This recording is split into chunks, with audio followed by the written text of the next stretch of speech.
தஞ்சாவூர் வடக்கு மாவட்ட திமுக செயலாளராக இருந்த எம்பியான கல்யாண சுந்தரம் நீக்கப்பட்டிருக்கிறார். பொறுப்பிலிருந்து நீக்கப்பட்டிருக்கிறார். எம்எல்ஏவாக இருக்கக்கூடிய சாக்கோட்டை அன்பழகன் அந்த பொறுப்பிற்கு நியமிக்கப்பட்டிருக்கிறார். திமுக பொதுச் செயலாளர் துரைமுருகன் இந்த அறிவிப்பை வெளியிட்டிருக்கிறார். திமுக எம்பி கல்யாண சுந்தரத்தின் கட்சி பதவியானது பறிக்கப்பட்டிருக்கிறது. வடக்கு மாவட்ட திமுக செயலாளராக இருந்த எம்பியான கல்யாண சுந்தரம் நீக்கப்பட்டிருக்கிறார். சாக்கோட்டை அன்பழகன் தஞ்சை வடக்கு மாவட்ட திமுக பொறுப்பாளராக நியமிக்கப்பட்டிருக்கிறார். திமுகவினுடைய பொதுச் செயலாளர் துரைமுருகன் இந்த அறிவிப்பை வெளியிட்டிருக்கிறார். இது தொடர்பான விவரங்களை செய்தியாளர் கோகுல் வழங்க கேட்கலாம். கோகுல், விவரங்களை பகிர்ந்துக்கலாம்.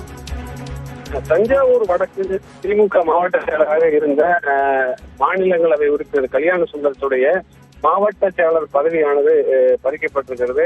அவருக்கு பதிலாக சட்டமன்ற உறுப்பினர் சாக்கோட்டை அன்பழகன் தற்பொழுது புதிய மாவட்ட பொறுப்பாளராக நியமிக்கப்பட்டுள்ளார். தஞ்சாவூர் வடக்கு மாவட்ட பொறுப்பாளராக சாக்கோட்டை சேர்ந்த அன்பழகன் கும்பகோணம் எம்எல்ஏவாக இருக்கிறார். அவருக்கு இந்த பொறுப்பானது வழங்கப்பட்டிருக்கிறது.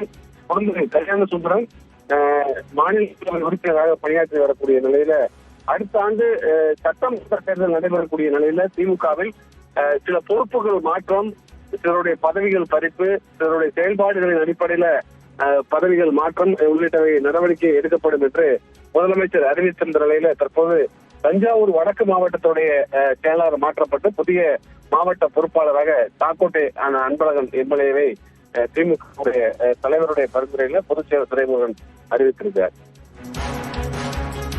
விவரங்களை வழங்கியதற்கு நன்றி கோகுல்.